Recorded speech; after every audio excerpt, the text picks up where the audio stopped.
warahmatullahi wabarakatuh. Halo, perkenalkan nama saya Andiana. Di sini saya akan menjelaskan tentang Pancasila dalam kajian sejarah bangsa Indonesia pada era Orde Lama. Yuk langsung saja ke pembahasannya. Nah, mari kita bersama-sama mempelajari Pancasila dalam kajian sejarah bangsa Indonesia pada era Orde Lama. Pancasila merupakan dasar negara dan ideologi negara Indonesia. Pancasila sebagai pedoman warga Indonesia dalam menjalankan hidup kemasyarakatannya. Maka, kita sebagai warga negara Indonesia sudah seharusnya mengamalkan nilai-nilai yang terkandung dalam Pancasila. Ternyata, penerapan nilai-nilai Pancasila sudah diterapkan sejak prakemerdekaan loh, namun terus mengalami dinamika dari masa ke masa. Salah satu faktor penyebab dinamika tersebut adalah adanya perubahan kebijakan pemerintah. Pada periode 1950 sampai 1959 terjadi ketidakstabilan kondisi politik serta ekonomi sehingga masyarakat memaksa Presiden Soekarno mengeluarkan sebuah dekret presiden pada 5 Juli 1959. Adapun isi dekret presiden 1959 sebagai berikut. Pertama, membubarkan Dewan Konstituante. Kedua, kembali menggunakan UUD 1945. Tiga, membentuk MPRS dan DPAS dalam waktu singkat. Dengan kembalinya Indonesia menggunakan UUD 1945 sebagai dasar negara, bentuk pemerintahan mengamanatkan kepada Presiden Soekarno untuk bertugas sebagai kepala negara dan kepala pemerintahan, sehingga periode 1959 sampai 1966, periode ini dikenal sebagai demokrasi terpimpin atau Orde Lama. Demokrasi terpimpin artinya sistem demokrasi yang seluruh pemikiran dan keputusan dalam pemerintahan berpusat pada pemimpin negara. Pada saat itu, demokrasi tidak berada kepada kekuasaan rakyat, namun berada pada kekuasaan pribadi Presiden Soekarno. Namun, pada periode ini, malah banyak terjadi penyimpangan penafsiran terhadap Pancasila dalam Undang-Undang NRI tahun 1945.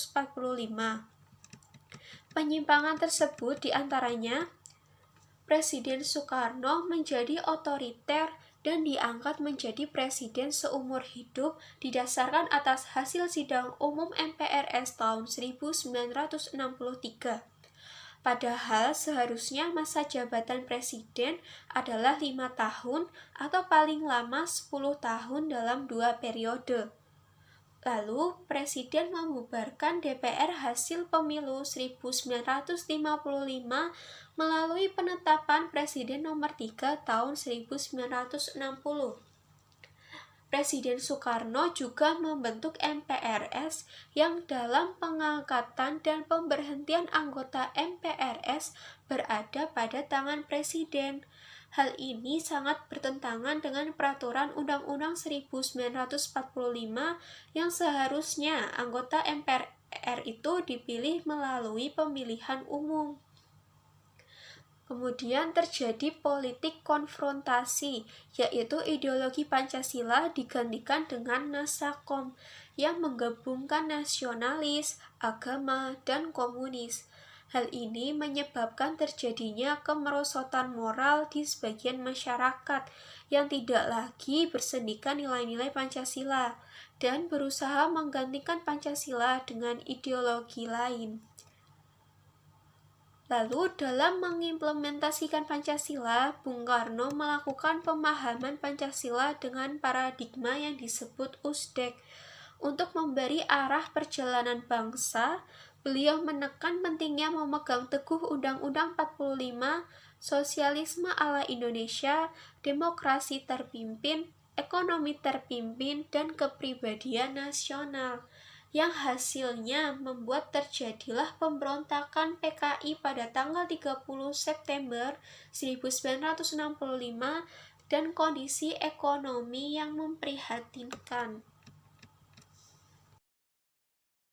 Pada masa ini, Pancasila diarahkan sebagai ideologi otoriter, konfrontatif, dan tidak memberi ruang demokrasi bagi rakyat.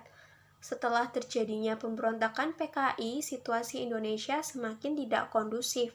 Sekumpulan Kesatuan Aksi Mahasiswa Indonesia atau yang disebut KAMI membentuk Front Pancasila menuntut agar PKI segera dibubarkan dan mengadili tokoh-tokoh yang diduga terlibat di dalamnya. Kondisi ini diperparah dengan meningkatnya harga bahan pokok. Pada tanggal 10 Januari 1966, kami dan Kesatuan Aksi Pemuda Pelajar Indonesia atau KAPI mengajukan tuntutan yang dikenal dengan Tritura atau 3 tuntutan rakyat, yang isinya pertama, bubarkan PKI dan ormas-ormasnya, kedua, bersihkan Kabinet Dwikora dari unsur PKI, ketiga, turunkan harga sembako. Nah, sebagai perwujudan terhadap tuntutan tersebut, Presiden Soekarno akhirnya merombak Kabinet Dwikora menjadi Kabinet Dwikora yang disempurnakan dengan jumlah 100 menteri, yang di dalamnya masih banyak menteri yang memihak kepada PKI. Mahasiswa yang tidak puas akan tindakan tersebut akhirnya kembali melakukan aksi demonstrasi yang semakin besar.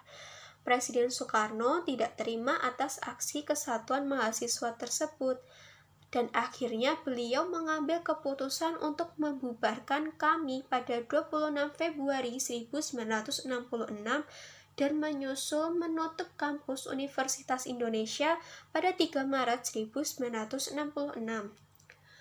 Munculnya Super Semar kian menjadi senjata untuk melemahkan kondisi politik pemerintahan Soekarno, sekaligus penumpasan orang-orang PKI dan orang-orang yang dituduh PKI, hingga MPRS meluncurkan permintaan pertanggungjawaban kepada Presiden Soekarno atas tragedi G30 SPKI.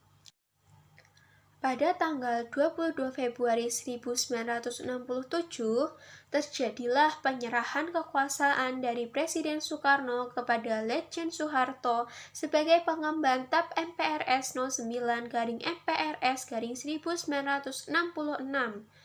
Pada 12 Maret 1967, Jenderal Soeharto resmi dilantik sebagai Presiden Republik Indonesia.